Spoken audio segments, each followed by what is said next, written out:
Hey everyone, let's solve the today's LeetCode challenge, which is minimum time visiting all the points. So it's a pretty easy problem, and in this problem we are given a 2D plane. There are endpoints with the integer coordinates point I is equal to x and y.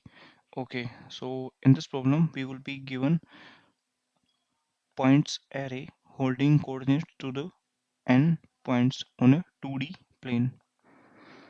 Okay, and what we have to return is minimum number of time in seconds to visit all the point in order given by points. Let's say if I take this example, we are given points array, like this is the point 1, point 2, point 3.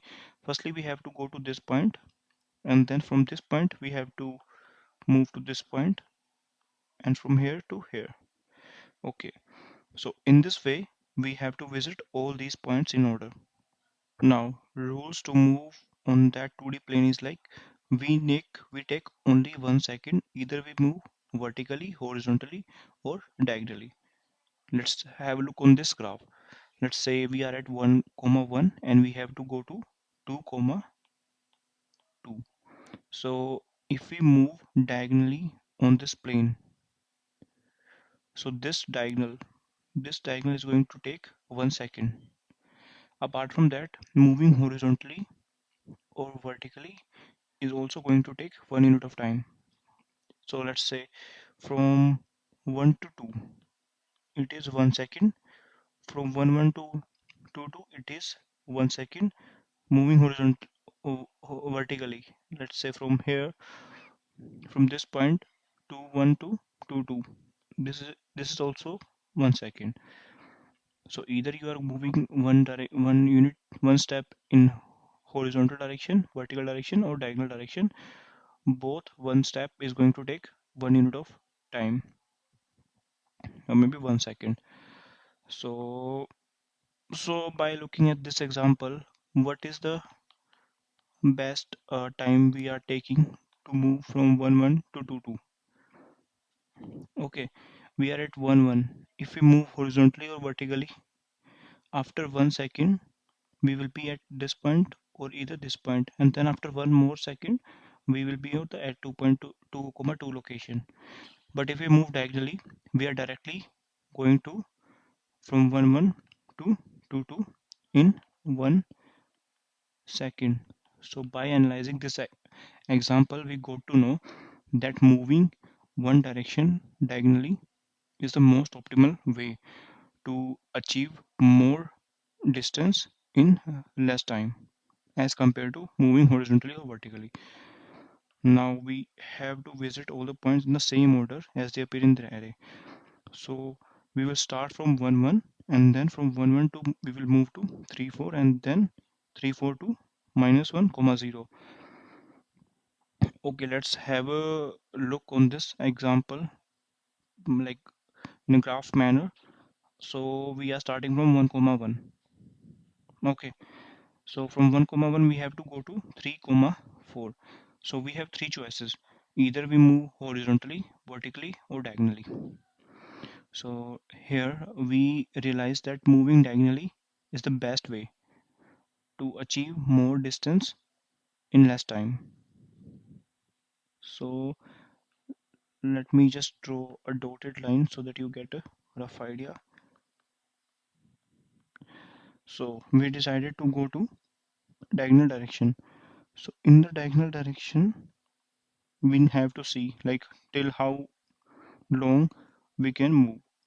So if we start from 1 to 1, we can go to 2 comma 2, then 3 comma 3. This is 3 comma 3. Till this point we can move diagonally.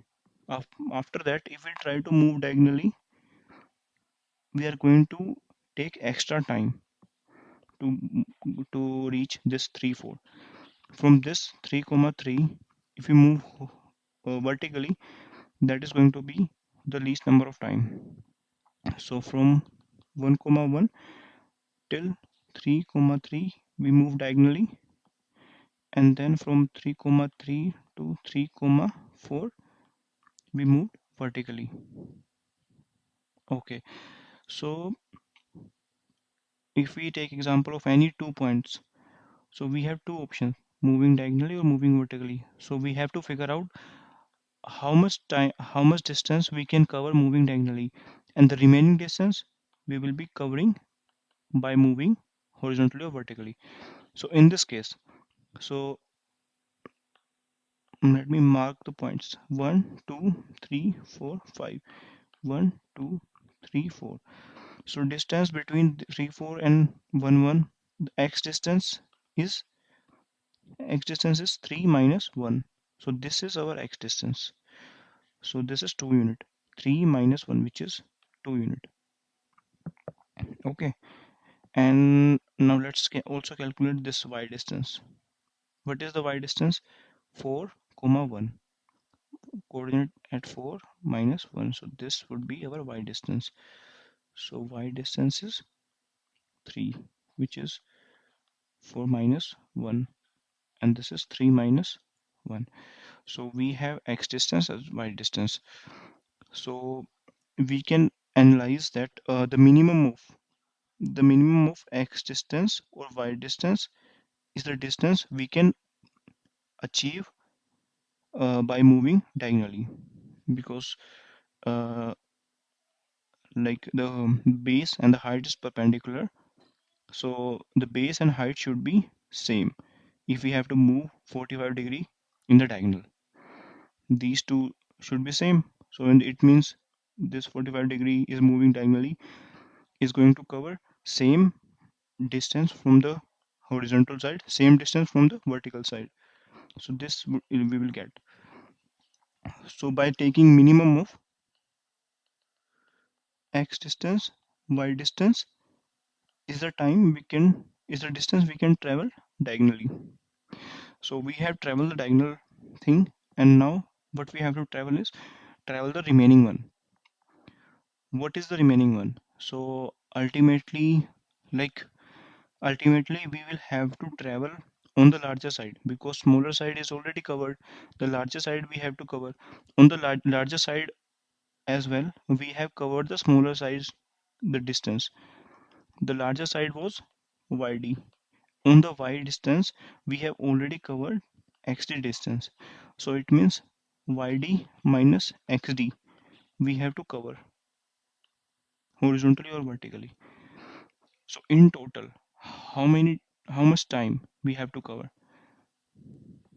The minimum of xd and yd plus yd minus xt, because xt is the minimum here, so its answer should be xt plus yd minus xt, yd, which is the larger distance because it was larger.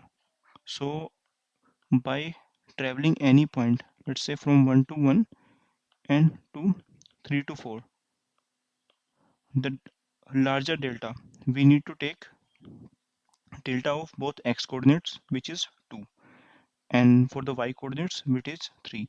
So maximum of these two value, which is yd, right? The maximum edge. The maximum of these two value are going to be the distance if we have to cover from this point to this point. So now we can generalize this formula. We can easily find the distance from 1 1 to 3 4. What is the distance we have to cover? Maximum of 2 comma 3, which is 3. So from here to here, the maximum of 4 comma 4, which is 4. So 3 plus 4 is equal to 7. It is our maximum distance. So we will iterate from first coordinate to last coordinate and keep on adding the distance with its previous one, because we have to cover it in order. Okay, let's have a look on the code. The code is going to be pretty simple. Like we'll just move from ith first point to the last point and keep on capturing the distance with the previous one and adding in our answer. So let's firstly take the length. Point stored length answer is the variable we are going to store the value. So for I equal to 1, I less than and I plus plus. Firstly we have to check the x distance we have to cover. Math dot absolute value points I 0 points I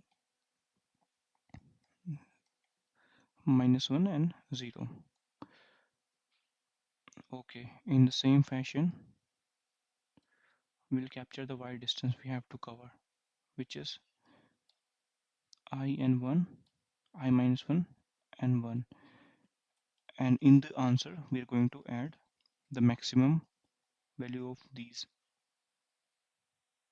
which is math.maximum xt comma yd. And in the end, we can return our answer.